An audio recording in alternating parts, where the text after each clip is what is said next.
Extinction. It's a recurring theme on this channel.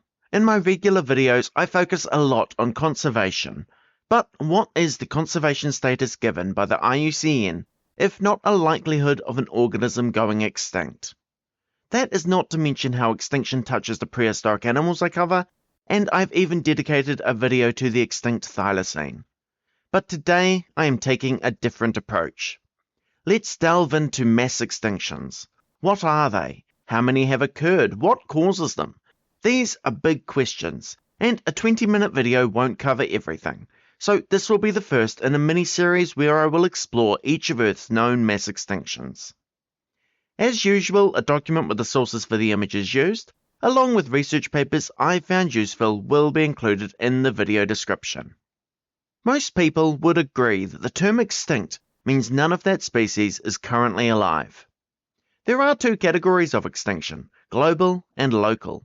Global extinction is typically what we think of as extinction, while local extinction has another name, extirpation.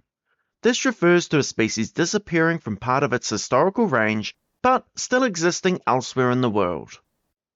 There are two other notable types of extinction: extinct in the wild and functional extinction. The IUCN's extinct in the wild status means no known populations of this species exist in the wild, but some survive in captivity or as an invasive species outside their historic range.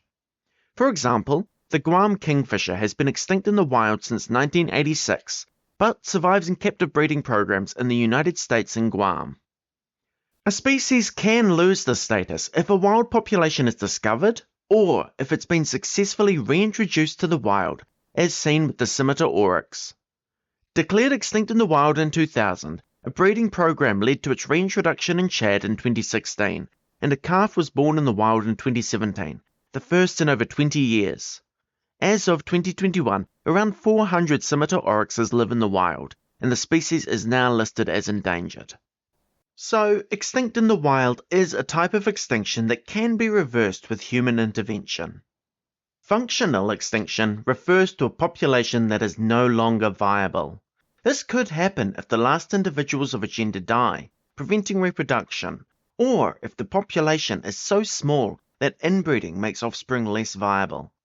An example is the northern white rhinoceros, a subspecies of white rhino with only 2 surviving females. The last male died in 2014, ending hopes of natural reproduction. Efforts to create viable embryos using frozen sperm and stem cells continue, with embryo implantation trials as recently as last year in 2024. Regardless of your views on such science, it's clear that without human intervention the subspecies will go extinct. Other types of extinction do also exist. For example, ecological extinction occurs when a population becomes too low to significantly impact the ecosystem. As you can see, the concept of extinction is not as simple as many people assume. When dealing with mass extinctions, however, we are focusing on the first type of extinction, the disappearance of the entire species. Why discuss the concept of extinction? It's more recent than you might think. Georges Cuvier first proposed it in 1796 during a lecture on mastodon extinction. At the time, fossils were known but not understood as belonging to now extinct species. People assumed existing animals had always been on Earth and had not changed over that time. It is worth remembering that this was a time before Darwin's theory of evolution, or even before competing theorems, such as Lamarck's law of use and disuse. Extinction, a concept we now take for granted, was highly controversial, and Cuvier spent his career convincing the scientific community that it existed. Now that we understand extinction, let's talk about mass extinctions. These events, often known as mass extinction events, are prehistoric periods when many species disappear from the fossil record within a relatively short time span. Most people can name at least one extinction event, and many of you probably know more. There's something called the Big Five, referring to the idea of 5 major mass extinctions in Earth's history. However, as we'll see, there are more than 5, but this number has stuck in the public consciousness. The idea of 5 mass extinctions was proposed in a 1982 research paper that focused on marine extinctions. This focus is not an issue, as these correspond well to mass extinctions among terrestrial species as well. Advances in statistical analysis and fossil dating since then have identified additional mass extinctions beyond the original 5. However, this is not an exact science. Given how many millions of years ago these events occurred, it's challenging to estimate the number of species that went extinct. Percentages of known species are often used as a metric, since many species likely never fossilized. This approach also mitigates bias against periods with fewer known species. If a large proportion died, it still constitutes a mass extinction, even if the absolute number is low. The causes of these events are often speculative, with few definitive explanations. Common causes suggested for mass extinctions are often environmental disruptions, such as volcanic activity, global warming or cooling, or changes in ocean chemistry or currents. I will cover more mass extinctions than just the big 5, but if I miss one you think is important, then please mention it in the comments below. We'll look at these events chronologically, but this means starting with an unusual one, the Great Oxidation Event. Also known as the Oxygen Catastrophe or the Oxygen Holocaust, this theorized mass extinction, if it occurred, would not be visible in the fossil record. It happened during the Paleoproterozoic era, about 2.4 billion years ago. This is likely not an era you will be familiar with, as it was before multicellular life existed. The main life forms were cyanobacteria, single-celled bacteria that excel at photosynthesis, found throughout the oceans.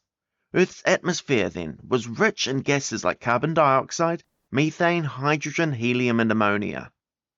Photosynthesis uses carbon dioxide, water, and sunlight to produce energy, releasing oxygen as a waste product. So, what happens when there is a ton of carbon dioxide in the atmosphere and a ton of photosynthesizing cyanobacteria in the oceans? The result was the Great Oxidation Event. The composition of the atmosphere began to change 2.4 billion years ago as cyanobacteria released more oxygen into the oceans and air. Initially, this oxygen oxidized sulfur and iron deposits. Over the next 500 million years, this process continued until all the iron in the oceans was oxidized. Once that happened, the excess oxygen started to accumulate in the atmosphere. Oxygen levels rose from less than 1% to between 10 to 40% of today's levels. For anaerobic bacteria, this was lethal. Oxygen was toxic to them, and the lower carbon dioxide levels made survival impossible. It's theorized that mass extinctions of cyanobacteria occurred as most could not adapt to the changing environment. Single-celled organisms fossilize poorly, especially from such ancient time periods, but some cyanobacteria fossils have been found in rocks in Western Australia from this era.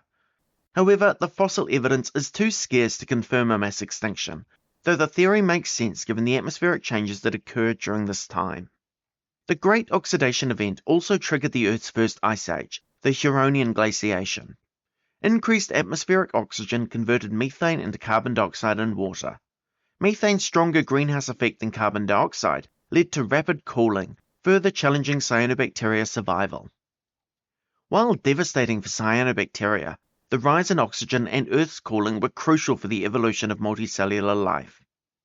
The first eukaryotes appeared during the Great Oxidation Event, followed soon by multicellular organisms.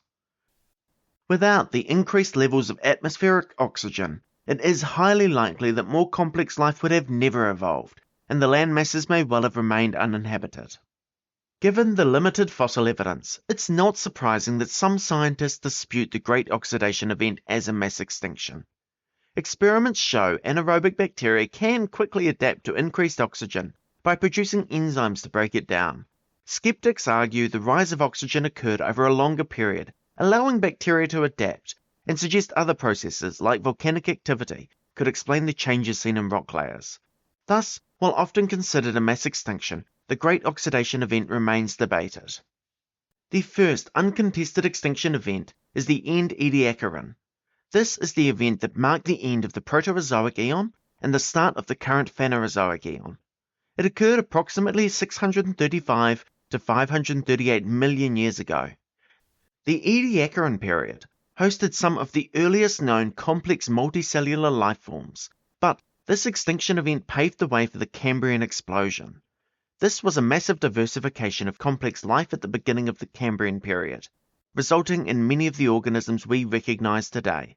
Thus, the end Ediacaran might be considered the most important event in Earth's history that few people know about.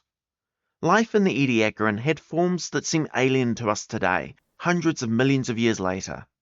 There are debates over whether organisms like Dickinsonia was a plant or an animal. The leading theory is that it was an animal, but since only impressions of it remain, it is impossible to be sure. Similarly, Charnia looked a lot like a fern, but it was not a photosynthesizing plant or algae. Instead, it lived in deep water and likely fed on nutrients in the water column, so it was probably an animal. Forms like Dickinsonia and Charnia were lost in the end Ediacaran mass extinction, but this allowed for the Cambrian explosion. The cause of the end Ediacaran extinction event is still widely disputed. One hypothesis points to environmental factors, such as cooling and glaciation, a decrease in oxygen levels, or volcanism. Coinciding with this event was the Great Ediacaran Glaciation, a 20 million year period when the continents were covered in ice. During this time, Earth experienced true polar wander, where the planet's outer shell slowly shifted relative to the Earth's axis of rotation, effectively changing the position of the North and South poles over millions of years. This significantly impacted organisms by altering climate, sea levels, habitats, and ocean currents. Another hypothesis cites biological factors. The burgeoning population and diversity of multicellular organisms likely led to increased predation and competition pressures. Most Ediacaran fauna were soft-bodied, vulnerable to the newly emerging predators. Better adapted organisms might have outcompeted less adapted biota, depriving them of space, light, or food. Rapid evolution outpaced less adapted forms, leading to their extinction. Quantifying the end Ediacaran's impact is challenging due to the scant fossil record. While some suggest up to 91% of life went extinct, this is heavily biased by limited sampling, making these claims dubious at best. Other scientists estimate that up to 50% of marine genera may have gone extinct, but this number is also heavily disputed. Most agree there is insufficient information to provide a precise figure of the impact. Whatever the causes or impacts of the end Ediacaran extinction, it is undeniable that it was an important event that shaped life as we know it today. Moving into the Phanerozoic Aeon, the fossil record starts to become more robust. Let's start with this graph, which we'll revisit throughout the series. It shows the percentage of marine extinctions over time. As you can see, extinction is a constant phenomenon, a process known as the background rate of extinction. In normal times, this rate is between 0.1 to 1 species going extinct per 10,000 species every 100 years. During mass extinctions, this rate spikes, leading to the peaks visible in the graph. The peaks on the far left side represent the end Batomian mass extinctions, a series of events during the Cambrian period, around 513 to 509 million years ago.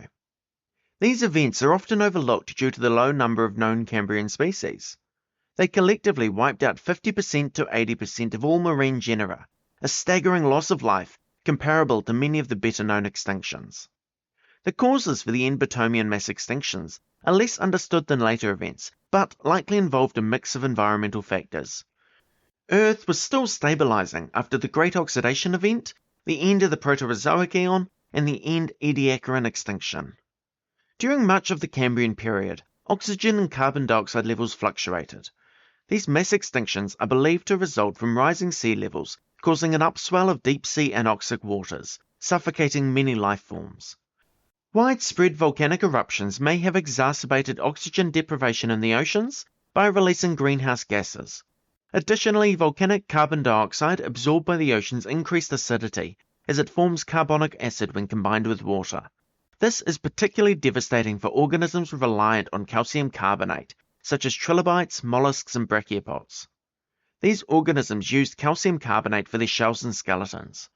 However, acid dissolves calcium carbonate, making it much harder for them to maintain their structures when exposed to more acidic water. Other factors, like increased mercury levels, may have contributed, but are either the result of already mentioned factors or would have had a minimal effect. Mercury, as a poisonous heavy metal, could have led to mass extinction events if found in the oceans. Its presence is often linked to volcanic eruptions, but the exact timing of the increased mercury, volcanic activity and extinction events is hard to ascertain. Some evidence suggests elevated mercury predates the extinction events by a long time. If true, then mercury was likely not a significant factor in the extinctions, as these animals lived with it for millions of years before the End-Permian extinction events began. The next mass extinction is known as the Cambrian-Ordovician extinction event. As the name suggests, it marks the end of the Cambrian period and the beginning of the Ordovician period, around 485 million years ago. The causes are believed to be similar to those of the End-Permian extinction: changes in climate and sea levels, along with increased volcanic activity leading to anoxic conditions. However, global cooling also played a significant role in the Cambrian-Ordovician extinction. Sea levels dropped as water became locked in polar ice, causing the shallow waters that many organisms relied on to disappear. This, combined with changing temperatures, ocean currents, and nutrient distribution, created challenging conditions for marine life. Another factor in the Cambrian-Ordovician extinction event is euxinia, or lack of oxygen and increased levels of hydrogen sulfide in the water. While the exact cause is unclear, volcanic activity is the main suspect. Euxinia would have increased water toxicity and worsened anoxic conditions. Euxinia is not a phenomenon restricted to this period, as it can be seen in the dead zones of the oceans today. For example, the largest modern dead zone is in the Gulf of Mexico, caused by nutrient runoff from the Mississippi River.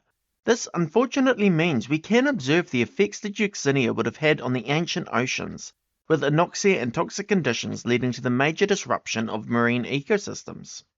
The Cambrian-Ordovician event is believed to have caused the extinction of up to 60% of marine genera. The main groups affected included brachiopods, conodonts, trilobites, echinoderms, and bryozoans. While none of these groups went entirely extinct, many genera within them were wiped out. Remarkably, members of 3 of those groups, echinoderms, bryozoans, and brachiopods, still exist in today's oceans. Echinoderms include sea stars and sea urchins. Brachiopods resemble bivalves like clams but are not closely related. And bryozoans are filter-feeding invertebrates that live in large colonies. The Cambrian-Ordovician extinction event led directly into the Ordovician radiation, a period of rapid diversification of marine species early in the Ordovician period. New lineages emerged and diversified, such as corals and mollusks, leading to a large increase in biodiversity.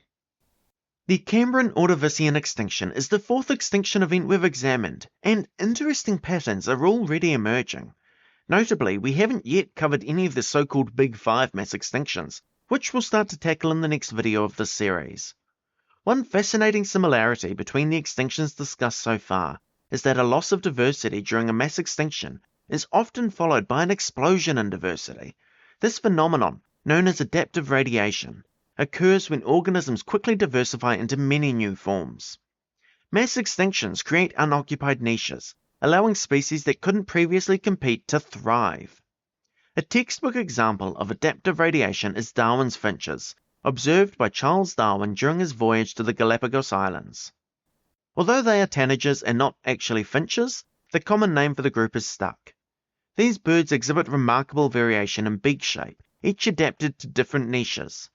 Darwin hypothesized that all these birds descended from a common ancestor that arrived at the Galapagos Islands and then evolved into multiple different species, each occupying a different niche.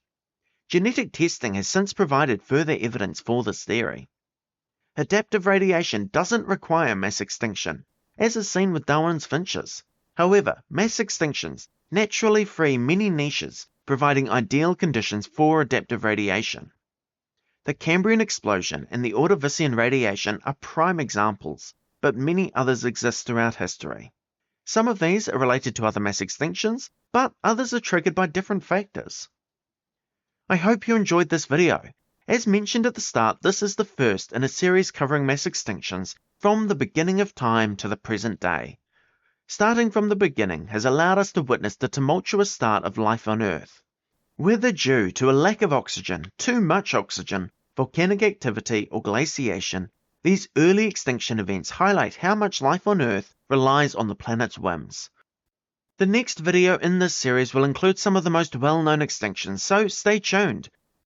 Next week, we will return to one of my more traditional videos, however, exploring the evolution and biology of a unique group of fish.